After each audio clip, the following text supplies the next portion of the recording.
Hi, Maura, Timmy, Peter, John, Gracie, Clara, Patrick, Aiden. How about another story? This one's called The Pauper Prince, and the author is Amelia Pickle Wiggle.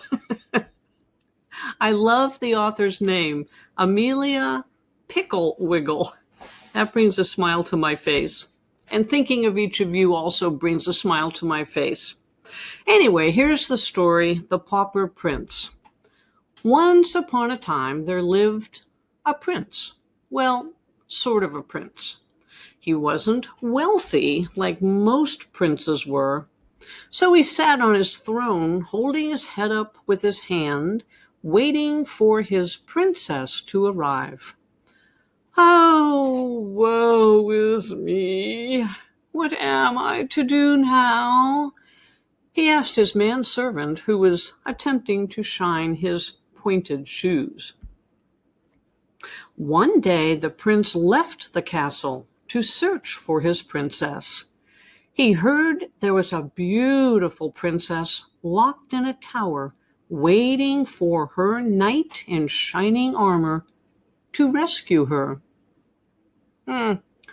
Wish I were wearing shiny armor. The clothes I'm in are itchy. He was, without a doubt, not a knight, so he wandered through the forest in search of a worthy knight. Oh, there are so many trees. Makes it hard to find a knight. The prince traveled for miles until he reached the edge of the forest. At the edge of the forest, he was met by a little old woman carrying a basket full of keys. With one key, you will be able to open and rescue the princess from the tower, the old woman replied. The prince tapped one long finger on his cheek. How will I know which key it is? The old woman cackled. Oh, but that's only the first part of it. And what is the second part of it? The prince wanted to know. You must get beyond the alligators in the moat that surrounds the tower. Oh, this isn't good. Oh my, the prince exclaimed as he ran around in a circle, holding his head in his hands. Think, think, think. Inside the tower, the princess lay on her bed, playing with a deck of cards, waiting for her knight. Back at the edge of the forest, the prince was trying to convince the old woman to hand him the correct key, for which she wanted a handsome payment. But I can't pay you. I'm a poor prince, he exclaimed, and showed her by turning out his pockets. What a pity! The old woman frowned, then turned to walk away. I don't even have money for a Happy Meal. The prince sat down on a nearby rock, pondering his next idea. Meanwhile, back at the castle, the princess was learning how to play poker with a dragon. Deep in the forest, the knight in shining armor heard from a woodsman that a prince was searching for him. The knight rode in the direction where he knew he would find the prince. Hello! Hello! The knight bellowed through the forest as he galloped on his big, proud stallion. Finally reaching the edge of the forest where the prince sat on the rock, in wonder, he called out to the prince, "Hello, sire. I was told by the woodsman you were in need of a knight." The prince was startled and jumped up from his rock.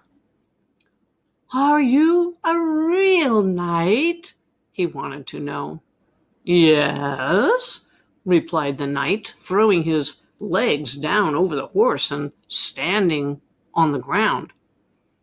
"If you're a knight, why is your name Day?" "I need you to help me rescue the princess in the tower over yonder." The prince pointed across the mountain to the looming tower. "I don't know. It's dangerous and will cost you," the knight replied. The prince jumped up and down, stamping his feet. "I have no money. I am a poor prince. This is intolerable." "Well, then, I cannot help you." The knight climbed back onto his horse and began to ride away when the prince stopped him. "Wait! She is a very beautiful and rich princess. Will you help me now? Oh, please." The knight rode back toward the prince, shook his hand, and rode toward the looming tower. Back in the tower, the princess had beaten the dragon at a game of poker and taken all of his diamonds as payment. She sat on her bed counting the shiny gems. "Gems, gems, what good are they if I'm locked up in a tower? I wish for my knight to come and rescue me." "Hello there, princess!" the knight bellowed up from down below. She stuck her head out of the tower window and could not believe her eyes, for down below and beyond the moat was a dark knight in bright shining armor, and standing next to him was a little man dressed as a prince. "Oh, could it be?" she wondered. "Are you here to rescue me?" The princess shrugged, then went back to her bed and pulled out the bag filled with diamonds. "Are you an honest to goodness prince?" she yelled down from the window. "Why, yes," the prince replied with a bow. "Knight, here are your diamonds for your payment. Bring me the princess." "Oh, good, because I would have had to stay in this dingy place forever, waiting for you to save me." She threw down the bag of diamonds to the prince, who jumped up and down happily as the knight climbed the tower to rescue her. The prince found his wealthy princess, and they married and lived happily ever after. It had been a good day. It had been a good day for the knight, a good card game for the princess, a good ending for the prince, and best of all, the prince and princess shared a happy meal to celebrate. Hey, everybody. I miss you all so much. I hope you enjoyed this little story. I miss you and I love you so much. I can't wait until we have a chance to play. And I want to play with each of you. I enjoy that time so much. I cherish that time so much. But in the meantime, here's a little story about the Pauper Prince, and it is sent to you with all my love.